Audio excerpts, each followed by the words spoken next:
Hello, Andrea. How are you? I'm excellent. How are you, Madeline? I'm good. I'm good. Excited to finally get to chat with you and be able to share your story. You and I connected last year, I believe, and or I think it was in 2020. It was 2 years ago. It was, right? Yes, ma'am.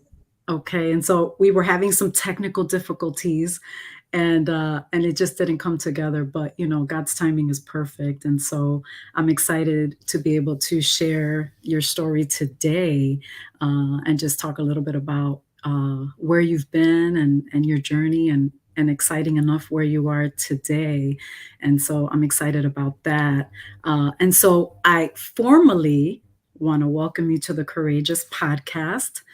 Today, I have Andrea Rojas, a Colombian American who was born and raised in New York City and now resides in Florida. She is a proud mother of a 12-year-old daughter and an administrative assistant at Robert Half Global, but plans to return to school to pursue her bachelor's degree in art history to one day work as a curator in a museum. She believes that men and women can find healing in community. Welcome to the Courageous Podcast today, Andrea. Thank you so much, Madeline. Glad to be here. Good. Well, I obviously, as I was saying just a few minutes ago, you and I connected a long time ago. And when we reconnected, I felt like, okay, we got this. Like, we already did all the prep work, so we're good to go. And so, I know that when you and I had talked, you had shared that you were a survivor of childhood sexual abuse. And from the ages of 21 to 24, you went into sex addiction to cope with the pain of your abuse, which has happened to other women that I've talked to. Tell me a little bit about your story and kind of how your life started in New York City. Um, well, as I said before, I was born and raised in New York City, in Queens, in Astoria, and it was a great neighborhood. My parents worked hard. They came from Colombia in the early 70s. Um, anyway, my childhood was great up until 7 years old. Before that, I was in daycare. I was drawing. I always loved art. My dad was an artist. And then, you know, around seven, um, my parents dropped me off at my aunt's house. I had two aunts, my mom's sisters, and they babysat me while, she picked me up from work. Um, but that's when child sex abuse started. And it was with my aunt's husband at the time. He was a lot older. He was probably like in his upper 40s, 50 maybe. Um, and he started molesting me, touching me, and it became like almost daily thing. Um, I was there almost every day after school, and it was up until I was about 10 years old. So it was just and nobody knew about it. My parents, they had no idea. My aunts had, no idea. They were either she was cooking or in the other room, like distracted. Um, but he was the perfect, uh, I would say, uh, narcissist, grooming me, paid attention to me, having that attention that I so craved and that love. And it started like that, and all of a sudden, it went dark, right? Um, and then I had no idea what to do. Like I was just a little girl. I didn't know who to tell. I was afraid of my mom. She was a disciplinarian, and um, it went on. And at the same time, my other aunt that I loved so much, her boyfriend at the time was molesting me as well. And that happened for about a year or so. It was less time, but it still had an impact on me. And that, for some reason, that stopped after a year. I don't know if they separated or something. I never saw him again. But my aunt's uncle, he how it stopped was finally we were all at the beach, and my whole family, and I was in the water in the ocean, and he was gonna motion to touch me. You can imagine, and I first.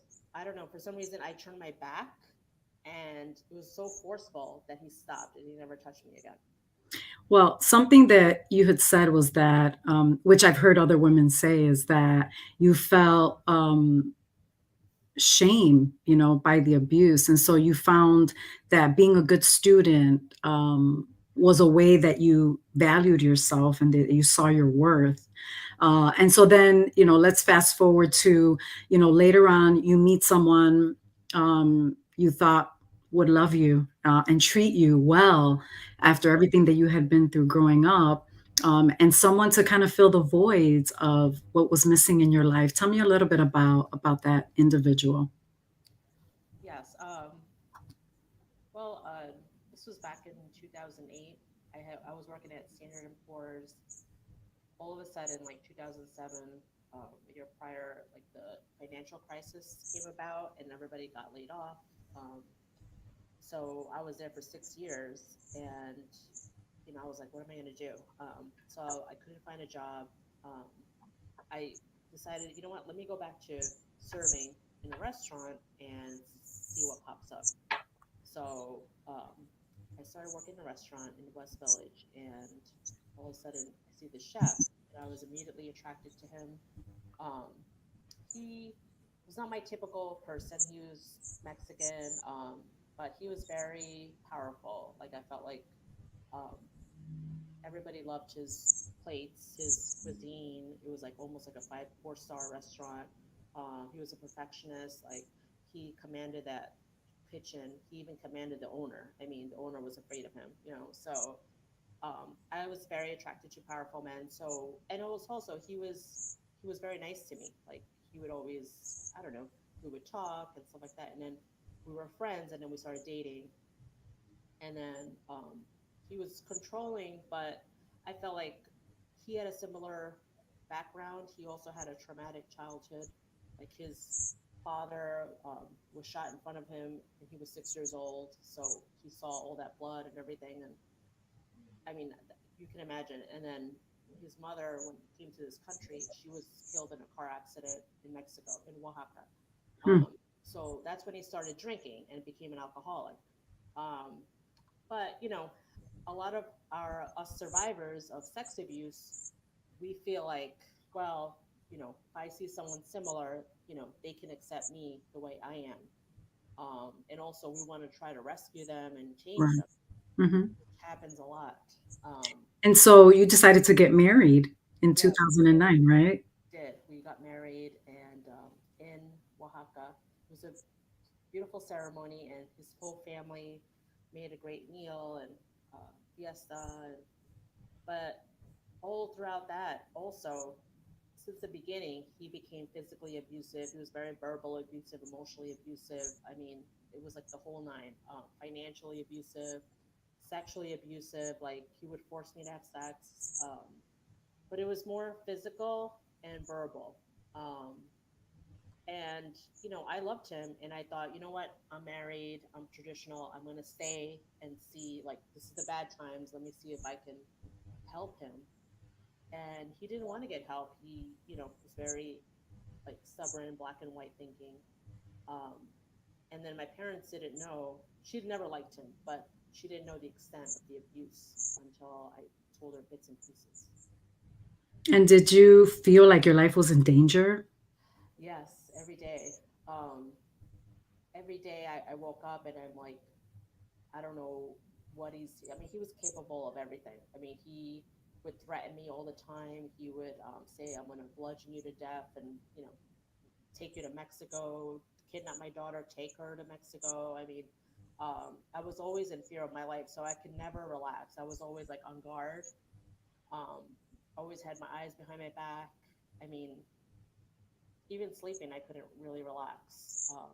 And it was very exhausting because him, as an alcoholic as well, he would come home drunk. You know, it was just, I would have to take care of him and clean him up and until he passed out. And it was just, and then pretend everything was fine, like an actress. So, during the day. Right. And people at work, they knew what was going on and what he was capable of. And they always told me, just be careful, please try to leave. and I couldn't leave because I was so afraid, like a lot of these women, um, or men, um, if you leave, they're gonna hurt when you come back. They're gonna hurt you even more or even kill you. So I was always it's always that fear in my mind. Right. Um, and I tried to protect my daughter as much as I could because a lot of this stuff would happen at night. He would come home late from work, and you know, Something you said, which happens to a lot of survivors, is that, you thought you could change him, you thought you could rescue him. And something you told me, is that you didn't feel worthy. So you thought you had to accept this life because he loves me and that's the best that I'm going to get. Why did you think that that was the best that you can get? Madeline, at the time I thought, and my self-esteem was very low about myself. Okay, like you mentioned something prior. When my child sex abuse, when I was done, I was like, I want to put all my worth into school and into work, and that would be my worth. So I always had to perform for love, for recognition, for being worthy. So I was a straight A student. I was a type A. Even at work, I'm a type A, successful, the whole everything. Um, but I never saw myself as just be myself. I'm good enough just the way I am. I don't have to have the best job or, the best grades, the awards. But I never saw in my mind that worth. Even people would tell me, like my parents would tell me, my friends, they would say, "Oh, Andrea, you're great. You're smart. You're bilingual. You're beautiful." And I'm like, I never saw it. So when I saw him and he would say, "I love you. Don't worry, we'll get through it." I'm like, this is the best I'm gonna get. So Right. That's so sad. And so eventually there was a breaking point for you after dealing with so much abuse for so long. Something happened and you finally made a decision to walk away. Tell me about that. yeah, so in 2016, 6 years ago now, um, I told myself I can't do this anymore. Not for my daughter's sake. I don't want her to think that this is normal, and have her messed up because I was I'm still in it. So I decided I did some research and I went to a nonprofit called Safe Horizon in New York City, and they help women who've been physically abused, domestic violence, everything. They help with legal aid. They help with shelters. They help with therapy. Um, so I decided to go there, and then she told me, "Why don't you open up a secret bank account? You could start saving and planning to leave when the time is that moment is right." Right. So that was my plan. And at this time, I wasn't working at the restaurant. I've been working a couple of years now at a billing firm. One of my clients was the president. He hired me. So it was a great place. I loved it. And he knew how he was, and he was always afraid for me. And he would say, "Andrea, please, you have to leave him. Like, I don't want him to show up at your job and, try to kill you." And, he would say this to me.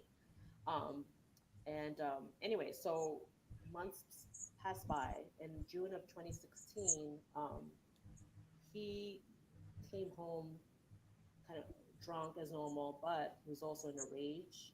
Hmm. So, I was like, oh God, and he said to me, well, how come there's some money missing from the bank account? He would always check everything, he's controlled everything. So I'm like, oh, I'm not sure. I'll check with the bank tomorrow. I made up a story. And of course he said, oh, really? And then when he said that, he slapped me like hard. And that's when that whole night, I don't know how many hours, like 2 hours straight, that whole night was a Thursday night. He started hitting me, kicking me, punching me. I mean, it was just like, and then my goal was to calm him so he could pass out and sleep, Right. right? Because he was already drunk. So finally, he took my phone, uh, you know, and he passed out on the floor. I remember. So my goal was to find that phone, take pictures of it, and put it back wherever it was. So I was looking for it. It was under the bed. I went to the bathroom. It had bruises all over me.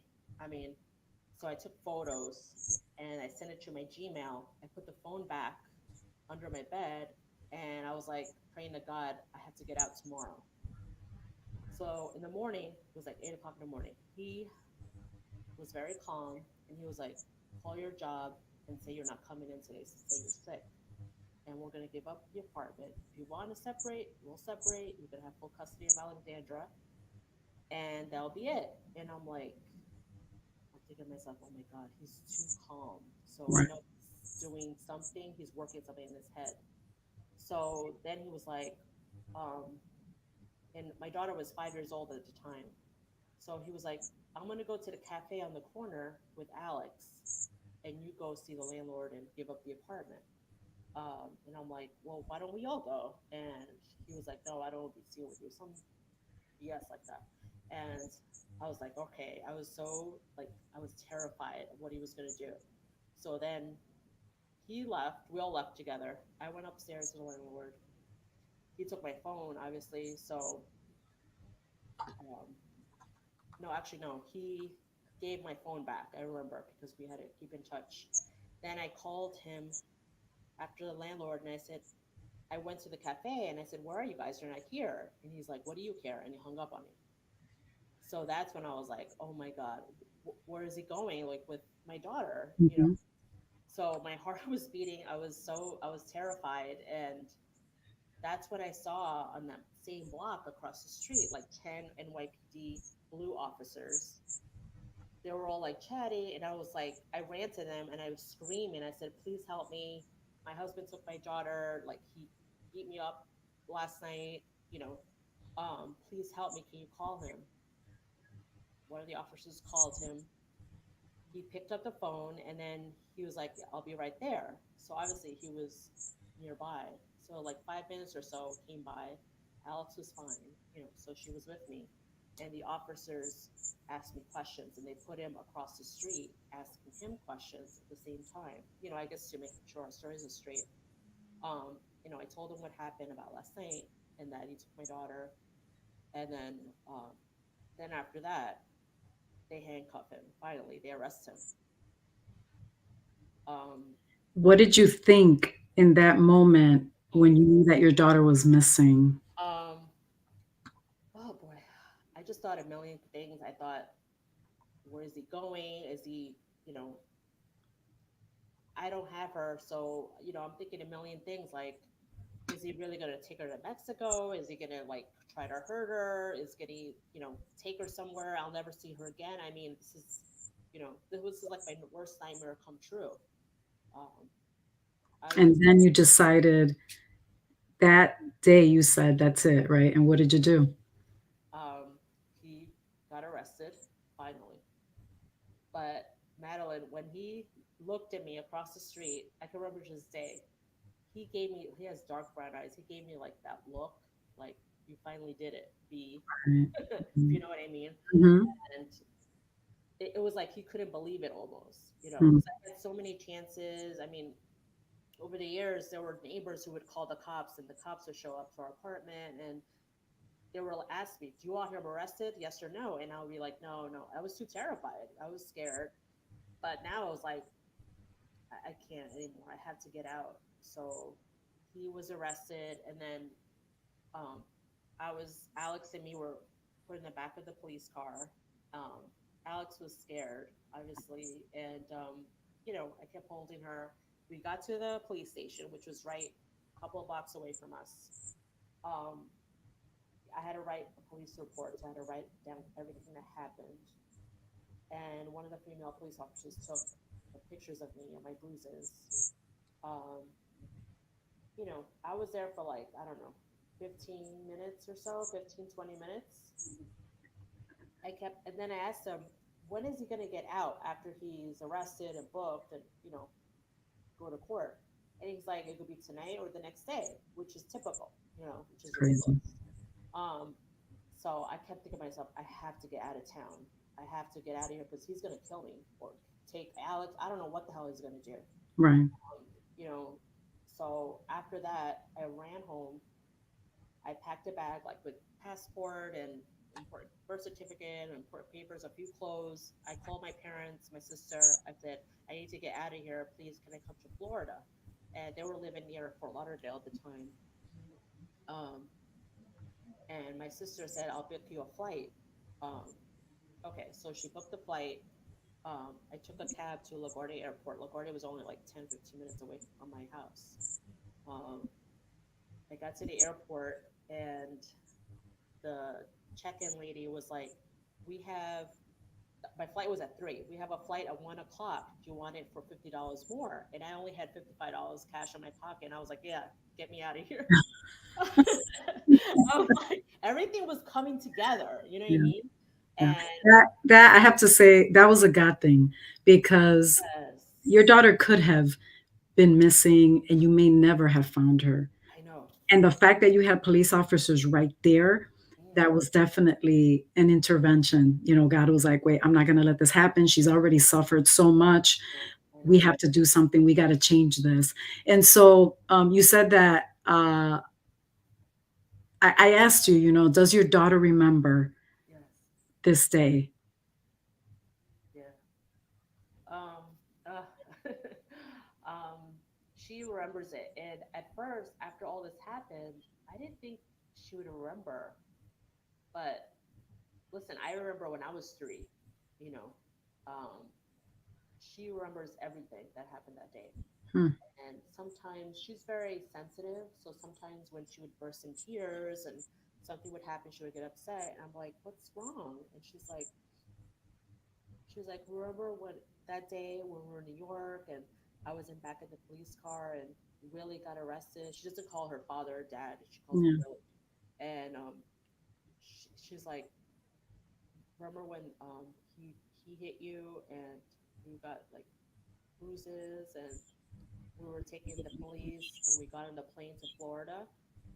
She's like, "I remember that day," and she starts crying. hmm, So obviously there's a little trauma there, yeah, um, you know, and she's getting help, but um, for the most part, she's a really good, happy girl. She's well adjusted. I mean, um, we're just going through a therapy right now for her, but good. yeah, So, what was your motivation to get all of through all of this, Andrea? my motivation. Well, number one, my daughter. I mean, she's everything to me, and she's a very bright, talented, very giving girl, and I know she's gonna do great in this world. And I didn't want her to, grow up in, you know, abuse like I did, and have her, you know, her self esteem be low. I Yeah, want her to thrive and be confident. So she was always in my prayers, in my heart, and um, and myself. I wanted more. Like I said the other day, I had like this fire inside me, like, why am I in this prison? I'm not. I want to get out of this cage, and thrive and fly, and I know I have it in me to get out and to right. live. So I'm a survivor. So I if anything, he was very insecure person. He seemed powerful on the outside, but inside he was very insecure, almost like a little boy. And he was jealous of me and how powerful I was because I had a lot going on for me. I still do. So he didn't want others to. He wanted to protect that as much as possible. Right. Right. That's why all this control and stuff like that. So Yeah, it's part of that control. They have to control everything. And many times it is that. It's that they have low self esteem, they're yes. not confident, they're insecure. And so they want to control the other person. And so looking back, is there anything that you would have done differently on this journey? That's a good question. You know what? The only good thing that happened was I got my daughter, Alexandra, and obviously she has some of his genes, and and the only thing I would change is I would get out a little sooner, and not have that fear because a lot of Right. that fear is in your head, And I pray to God every day, and He helped me through a lot. So if I That's would have good. gone out 5 years earlier, Yeah. I I would have. mean, It's I think people what could be sometimes judgmental, right? Yeah. And think like, "Well, why didn't she just leave?" Right? That's what everybody thinks is, "Why Yeah. didn't she just leave?" You don't know what to do or unless you're in that situation, you know? You don't have all the pieces, you don't understand that fear and that oppression that a person is living under. And so talking about this with and sharing with other women is what's gonna help other women to be stronger and to hopefully be able to be in a position where they too can make that same decision for their children, because you don't want your daughter thinking that it's normal, that it's okay for a man to hit her or control her. Nobody wants that. And so why did you think that it was important to share your story today? Um, Listen, I've shared my story before, but I think it's very important to keep sharing the story. And I know there's women right now who are in it and who are terrified, and maybe they just got hit tonight or whatever, and they're living with it. And I just want to tell you that you, like me, I know you have a fire in you, and you have a lot to offer. A lot of people love you, and you can thrive and be successful. And you're not what this person is telling you, all these bad things about you and stuff like that. You're more than that. And just pray, have hope, and have a plan, and talk to someone, anyone. It could be someone at work. It could be like nonprofit like Safe Horizon. There's so many places here in Florida um, that you can go to. So please don't ever give up, because it could get worse. You don't want that. That's so true. That's such great advice. It's great that you can survive something like this and now give back by sharing with others, and having to relive what you went through is so difficult and so painful. And so, before we go, I wanted to say, what does life look like today for you and for your daughter? Life is good. I mean, it's like knock on wood. I